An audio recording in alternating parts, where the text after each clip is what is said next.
এখন তারা যদি স্বৈরাচারকে সেখানে আশ্রয় দিয়ে বাংলাদেশের মানুষের বিরাগ ভাজন হয়, সেখানে তো আমাদের কিছু করার নেই। ভারত স্বৈরাচারকে আশ্রয় দিয়ে বাংলাদেশের মানুষের বিরাগভাজন হলে বিএনপির কিছু করার নেই, এমনটাই মনে করেন বিএনপির ভারপ্রাপ্ত চেয়ারম্যান তারেক রহমান। বিবিসি বাংলাকে দেয়া সাক্ষাৎকারের দ্বিতীয় পর্বে তিনি অন্তর্বর্তী সরকার ভারতের সঙ্গে সম্পর্ক সংস্কার নিয়েও কথা বলেছেন।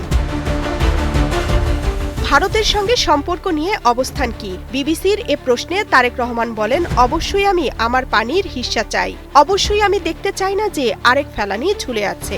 আমার মানুষের উপরে আঘাত আসলে অবশ্যই সেই আঘাতকে এভাবে আমি মেনে নেব না। কূটনীতির ক্ষেত্রে বিএনপির মূলনীতি কি হবে এ প্রসঙ্গে তারেক রহমান বলেন, বিএনপির মূলনীতি একটাই, সবার আগে বাংলাদেশ, আমার জনগণ, আমার দেশ, আমার সার্বভৌমত্ব। এটিকে অক্ষুণ্ণ রেখে, এটি স্বার্থ বিবেচনা করে, এই স্বার্থকে অটুট রেখে বাকি সবকিছু। কার্যক্রম নিষিদ্ধ আওয়ামী লীগ সরকার পতনের পর শেখ হাসিনা ভারত চলে যান, এখনও সেখানে আছেন। এরপর থেকে দুই দেশের সম্পর্ক, মানুষের আসা যাওয়া, ব্যবসায়িক নানা ক্ষেত্রে শীতল। বিএনপি সরকারে আসলে এক্ষেত্রে কোনো উদ্যোগ নেবে কিনা জবাবে তারেক রহমান বলেন, এটা বাংলাদেশের মানুষ সিদ্ধান্ত নিয়েছে যে তাদের সাথে শীতল থাকবে, সো আমাকে আমার দেশের মানুষের সাথে থাকতে হবে। একমাত্র স্মার্ট সিটি বসুন্ধরা, আধুনিকতায় এক ধাপ এগিয়ে।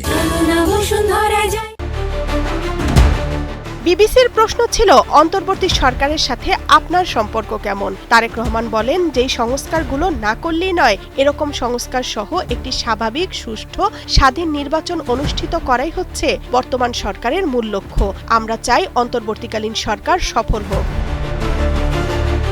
একই ব্যক্তি প্রধানমন্ত্রী, সংসদ নেতা বা দলের প্রধান থাকতে পারবেন না, এরকম একটা সংস্কার প্রস্তাব এসেছে। বিএনপি এতে আপত্তি জানিয়েছে। এক ব্যক্তি 3 পদে একই সাথে থাকলে স্বৈরতান্ত্রিক একটা ব্যবস্থা তৈরির সুযোগ দেয় কিনা বিবিসির এ প্রশ্নে তারেক রহমান বলেন, এটাতে স্বৈরাচারী হওয়ার কোনো কারণ আছে বলে তিনি মনে করেন না।